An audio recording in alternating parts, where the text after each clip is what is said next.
Friends नमस्कार, मैं हूं आपका फ्रेंड कमल नंदलाल और मैं आप सभी दर्शकों का वेलकम करता हूं आप ही के अपने चैनल कमल नंदलाल पर यूट्यूब, फेसबुक और IGTV नेटवर्क पर। फ्रेंड्स, हम आपके लिए लेकर आए हैं स्पेशल सीरीज़ के अंतर्गत वास्तु तथास्तु, यानी कि वास्तु विद कमल नंदलाल। एक ऐसा स्पेशल सेगमेंट जिसके अंतर्गत हम वास्तु के कुछ खास विषयों पर डिस्कस करते हैं। वास्तु विज्ञान है। वास्तु मूलतः दिशाओं का विज्ञान है, तत्वों का विज्ञान है, और ये विज्ञान वास की जानकारी देता है। कहावत है ना वास्तु में, यत पिंडे तत् ब्रह्मांड, यानी कि कण कण में ब्रह्मांड समाया हुआ है, और जहां ब्रह्मांड है वहां पर मूलतः स्थूल है, उस जगह में वास है। वास हैं तो दिशाएं हैं, दिशाएं हैं तो दिशाओं का ज्ञान ज़रूरी है, 5 तत्वों का समागम ज़रूरी है, उसे ही हम वास्तु अमंगलम कहते हैं, है ना।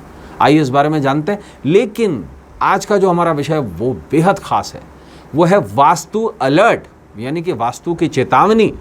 अगर बरसात में टपकती है छत तो हो जाएं सावधान। जी हाँ, वर्षा ऋतु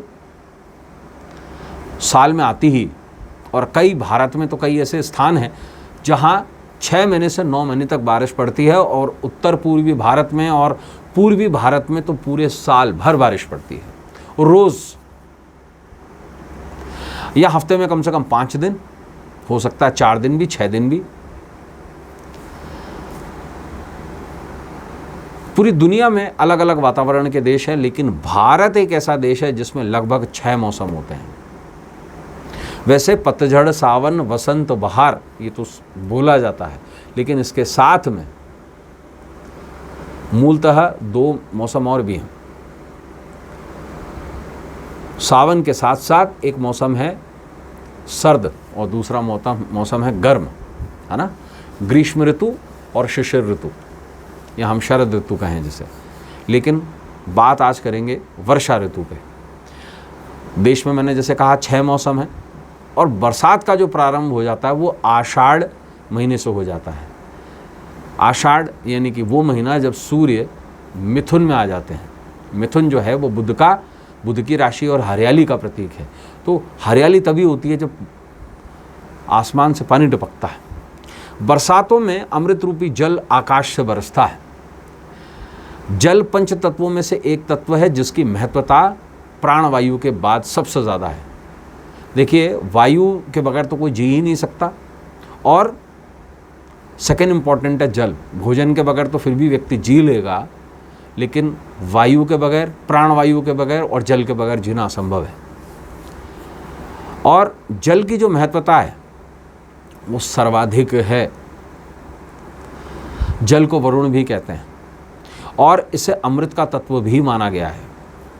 तभी तो चंद्रमा को कहा गया सितांशु, अमृतांशु, सुधांशु, यानी कि सुधा देने वाला, जीवन देने वाला और अमृत देने वाला।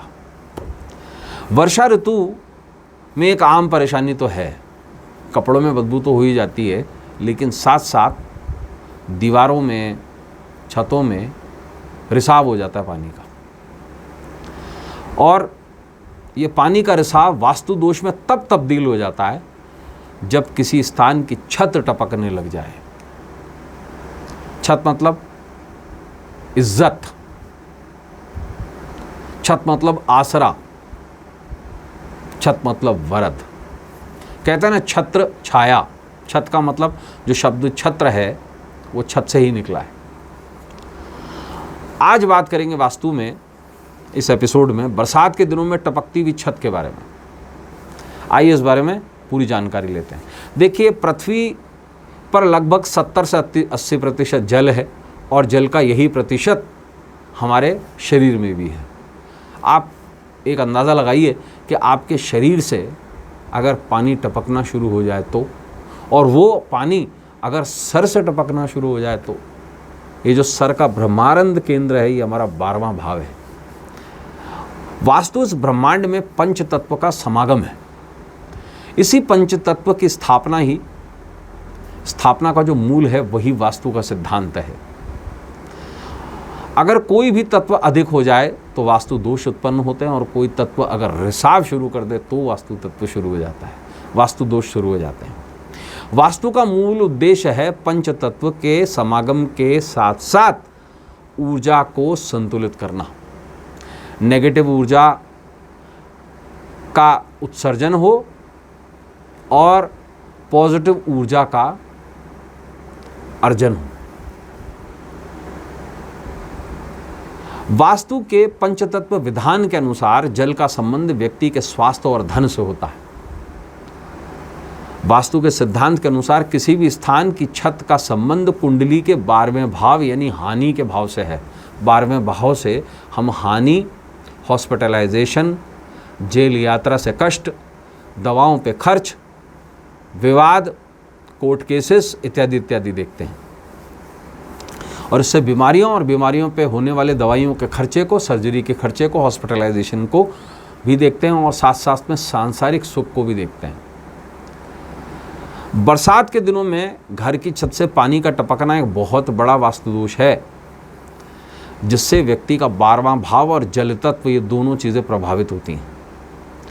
किसी भी स्थान की छत से पानी का टपकना आर्थिक हानि और कारोबार में आर्थिक नुकसान और कानूनी विवाद का संकेत देता है। किसी भी स्थान की छत से पानी का टपकना मानसिक अशांति और घर के मुखिया को मानसिक अवसाद की संभावना को दर्शाता है। किसी भी स्थान की छत से पानी का टपकना बुजुर्ग पारिवारिक महिलाओं को छाती से संबंधित कष्ट, जैसे किसी ट्यूमर का हो जाना, कैंसर का हो जाना, और घर की महिला वर्ग, चाहे वो युवावस्था में हो या अभी कुंवारी कन्याएं हों या विवाहित महिलाएं लेकिन बुजुर्ग ना हों, उनको मासिक धर्म में आने वाली तकलीफ़ों को बढ़ावा देता है, क्योंकि चंद्रमा ग्रंथियों पर कंट्रोल करता है। किसी भी स्थान की छत से पानी का टपकना पारिवारिक और दाम्पत्य क्लेश के साथ साथ परिजनों के बीच में मतभेद को भी बढ़ाता है।